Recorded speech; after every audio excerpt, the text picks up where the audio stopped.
Hi, my name is Anna. Before I was born, there were two things my parents loved more than anything in the world: their restaurant and their yacht, both named Bella. And that didn't change after I was born either. But soon after, their restaurant wasn't doing so well. When Dad knew Mom was pregnant with me, he said, "It's so expensive to raise a baby. We'll have to sell something. This child is already bad luck." Ultimately, they sold their precious boat, and they never stopped crying about it. Oh, if only we didn't have Anna and had Bella with us right now, we'd be having breakfast at sea. And I'd be sunbathing on the deck. Having a child just ruins everything. They never celebrated my birthday, but when I was turning 5, they decided to have a party and called all their friends. When I ran to the table excitedly to look for the cake, I felt confused. "Why does this say, 'Happy Birthday, Mom'?" "Because I gave birth to you on this day. What did you have to do? Nothing." It was a really boring party because there were no presents for me and nobody was paying me any attention. Instead, they all wanted to talk about their fancy new yachts. My parents were so embarrassed because they didn't have anything to talk about. Later that evening, Dad said to me, "I wish we'd put you up for sale instead of my boat." That same year, my little sister was born. And on the same day, Dad unexpectedly found an oyster washed up on the beach with a rare gray pearl inside. He sold it for $50,000, and the money really helped them make things better at the restaurant. "What a blessing this baby girl has been for us. She's brought us such good fortune." And because of that, my parents decided to name her Bella, like everything else they truly loved. "We love you so much, Bella. We tried with Anna, but it's easier to love you because you're just so perfect." They made me do all the chores around the house while they drooled over the new baby. I even had to change her stinky diapers because both my parents refused to. After a few weeks, they got really busy at the restaurant, and I was left in charge of Bella most of the time. I'd feed her, bathe her, rock her to sleep. I started teaching her my name. "Anna," I'd point to myself. Bella would just look at me, and then she'd laugh and clap her little baby hands. But things changed forever when Bella turned 1. My parents came home from work one night, and Mom started yelling at me for not having dinner ready. "You own a restaurant. Can't you just eat there?" "We sell that food, you moron. What should I expect from someone as stupid as you?" "I guess we'll just go eat out somewhere. Come on, Bella." But Bella didn't want to move. She slapped my mom's hand away and started to cry. With her little toddler fingers, she pointed at me. "Anna!" My parents looked shocked. Bella had just said her first word, and it was my name. "Anna! Anna! Anna!" "What have you been teaching her?" Mom was so mad that Bella's first words weren't, "I love you, Mom and Dad, and I hate Anna." Dad picked her up, but Bella kept kicking and screaming for me. "Fine, we'll bring your stupid sister." I walked out with them, and Bella stopped crying. She smiled at me, and I smiled back.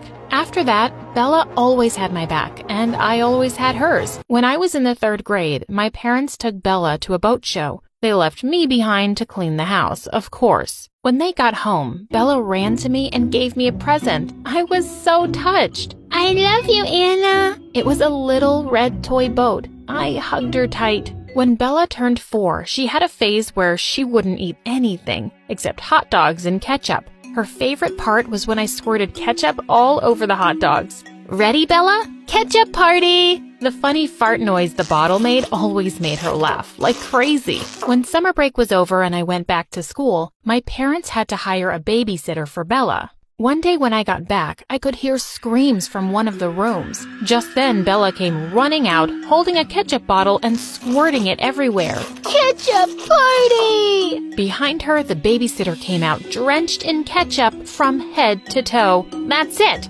I quit!" Just as she was storming off, my parents walked in looking horrified at the mess. "What on earth is Bella doing?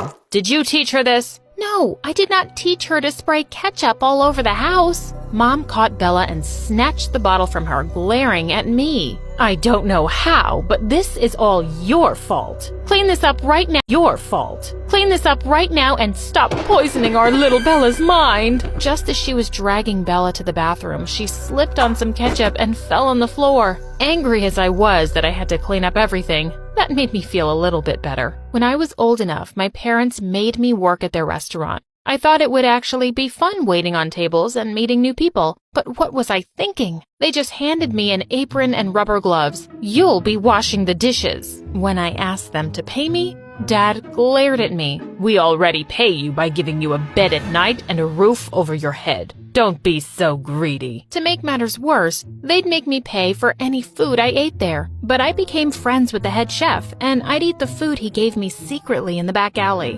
One time, he came out to hand me a bowl of mac and cheese, and just then, we heard someone coming and he dove behind the garbage can. It was Dad. Where did you get that, Anna? I took it out from the garbage. Do you want some? He looked absolutely disgusted and was about to walk off when he spotted the chef. I knew it was you. Thief, you're fired. Of course, a few years later, when Bella started working at the restaurant, Mom and Dad got her the cutest uniform and let her greet the guests as they walked in. The restaurant is named after her. She should be the face of it. No, you named her after the restaurant and your stupid boat. Oh, my boat. Every time I look at you, I miss that boat. Now get back to work. Of course, Bella could order anything off the menu, but she still always had my back and she'd sneak me half her meal. One night when I was eating lasagna at the back of the kitchen, Dad suddenly walked in and he accused me of trash can. Same difference. The reviews were so bad that customers stopped coming altogether. Eventually, my parents were forced to sell the restaurant. I hope you're happy. Now we can't send your sister to college. What are we going to do for money now, Anna? Did you think about that? Think of all the people who lost their jobs. You should feel awful. But no one lost their jobs, Dad. Everyone got rehired by the new owner.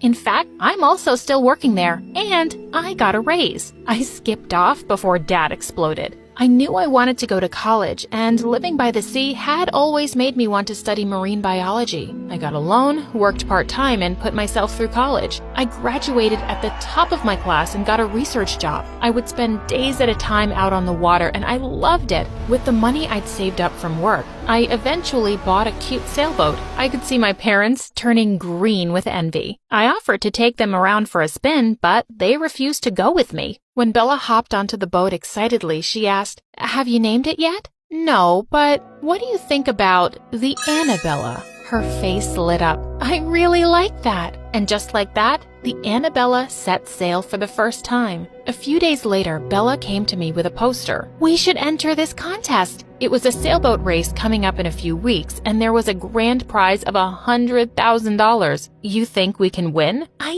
know we can. As we were practicing one day, I was shocked to see my parents had a sailboat too. Dad yelled out to us, "Guess what? We entered the contest too. Borrowed the boat from a friend." "But why?" "Oh, he thought it would be fun to beat you. We spent years on the water before you were born, Anna. You'll never win against us." It was the morning of the race, and Bella and I were getting everything ready when we noticed that something very important was missing. Our sails. How were we going to race without them? The race started, and everyone got off to a huge head start.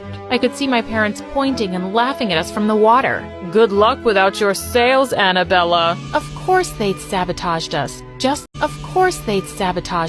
Just then, Bella came panting behind me, dragging some disgusting sails. I found them in the garbage.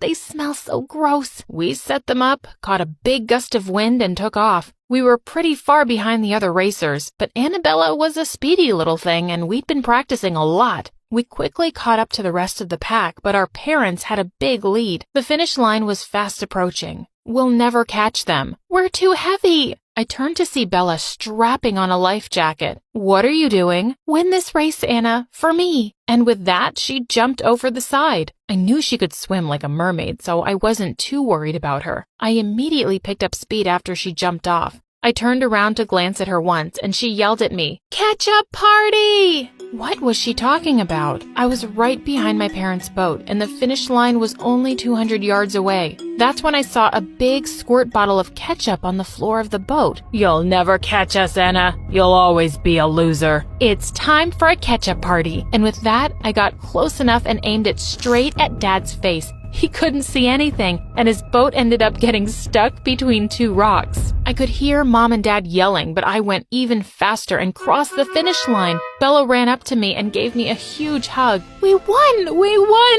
We're rich!" A few weeks later, the Annabella and its victory was trending on the internet. We were invited to race all over the world. Eventually, we bought a bigger boat with our winnings. And even though my parents had always been so mean to me, I bought them a boat too, to make up for the one they'd sold all those years ago. And I keep the red toy boat Bella got me as a present right by the wheel at all times.